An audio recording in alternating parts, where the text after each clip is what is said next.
Welcome to this explainer. Today we're unpacking a really fascinating 2025 vision paper titled The Agentic State. We're going to look at how artificial intelligence is basically set to completely rewrite the core functions of government. And look, we're moving way beyond your basic, frustrating customer service chatbots here. We are talking about a total, fundamental paradigm shift in how public services are designed, delivered, and experienced. So if you care about the future of public administration, tech, or honestly, if you just want government services to actually work for you for once, you are going to want to stick around for this. Okay, let's just dive right in by tapping into a pain point I think we all share. Think about the absolute last time you had to interact with a government agency. Were you stuck in some endless loop of bureaucratic red tape? Did you have to fill out the exact same information on 3 different forms for 3 totally different departments just to get one simple thing done? Yep, you're definitely not alone in that. Because for decades, governments worldwide have severely lagged behind in technology adoption. It's honestly like trying to stream a 4K movie on a dial-up connection, right? While the private sector has completely conditioned us to expect one-click ordering, instant support, and just seamless digital experiences across the board, the public sector is still largely chained down to legacy systems and manual paperwork. For citizens, dealing with the government is slower and less intuitive than virtually every other service in our daily lives. That gap is widening fast, and it is causing some very real frustration.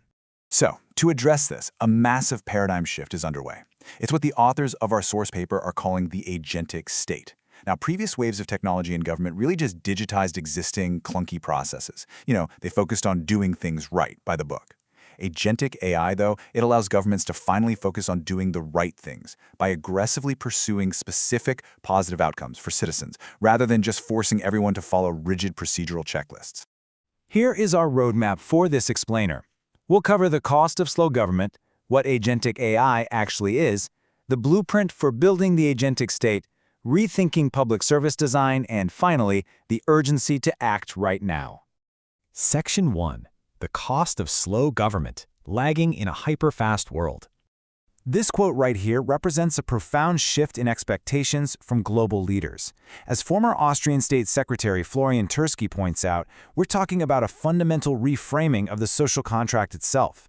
Proactive delivery is becoming a baseline duty. You really shouldn't have to hunt down the services you qualify for. The government should be smart enough and capable enough to come directly to you. But look, if governments hesitate to adapt, they face severe compounding disadvantages. Delaying doesn't just mean older computers, it means trust in our public institutions actively erodes. Plus, if the state can't provide seamless services, private companies are going to step in to fill that void, literally charging citizens for things that should be free. And perhaps most dangerously, late-moving governments will inevitably end up buying off-the-shelf AI systems from private tech companies, systems that prioritize commercial interests over actual public values. Moving into Section 2. What is Agentic AI? Where the brain meets the hands. I actually love this metaphor because it perfectly demystifies the technology. For the very first time, we're combining the reasoning brain of large language models with the active hands of process automation. Past AI, it could maybe generate some text or suggest a button to click, but it was essentially passive. Agentic AI can perceive a messy, complex input, like a scanned handwritten document, reason out the required steps based on current policy, and then actually act on it by navigating databases and executing the entire workflow on its own. Think of this progression kind of like the levels of self-driving cars. Right now, the sweet spot for most useful applications in government sits safely around level 3. At this level, agents can plan, reason, and adapt within a very specific fenced-in domain, but they still maintain crucial human checkpoints and explicit guardrails. Higher levels aren't necessarily better for government just yet. Frankly, you want a highly reliable, fully auditable level 3 agent over a less predictable level 5 agent when you're dealing with critical public services. And hey, this isn't some distant sci-fi fantasy. Ukraine, for instance, has already launched DAAI, which is the world's first national digital agent providing government services. It proves that the technology is incredibly real, it's deployable, and it is delivering measurable results by bridging the gap between a citizen's immediate need and the final outcome today. Section 3. Building the Agentic State. A 12-layer blueprint for transformation. So, making this a reality is a massive structural undertaking. It's not just slapping a shiny new chatbot onto a broken government website. It requires a highly coordinated transformation across 12 deeply interconnected functional layers to ensure the whole system is actually effective, completely safe, and fully accountable. To simplify that massive architecture, let's break it down into two main buckets. First up, you have the implementation layers. These are the visible actions you and I actually interact with day to day, like proactive public services or rapid crisis response. But, and this is crucial, none of that works without the second bucket, the enablement layers. These are the invisible, structural guardrails. If a government doesn't have rock-solid data privacy, super clear agent governance, and absolutely bulletproof cybersecurity, those visible applications will fail, or worse, they're going to cause real harm. Finland's government CIO really hit the nail on the head here. Getting both of those layers working in harmony means we can drastically improve accessibility. When a system can easily understand natural language and instantly adapt to the user, it ensures government works for literally everyone, regardless of their tech literacy.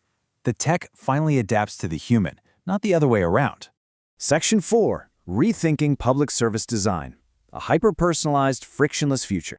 All right, so what does this actually mean for you and me? It's a complete shift from transactional to proactive government. Just imagine your house is damaged in a bad storm.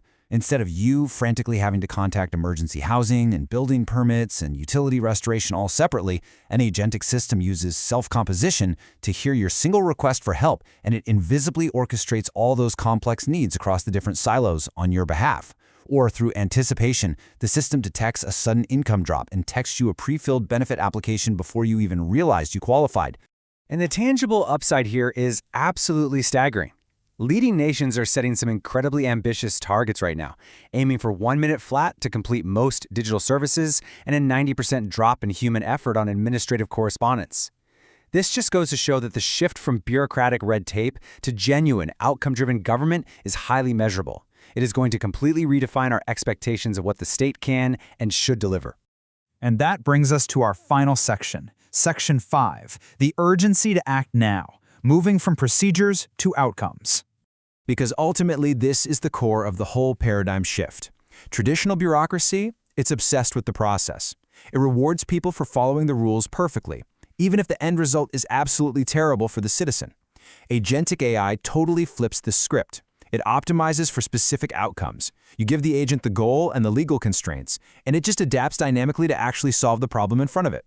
But as Australia's Digital Transformation Agency CEO points out, getting to this reality, where bureaucracy literally just melts away, it demands deliberate, serious investment in those foundational enablement layers we talked about earlier.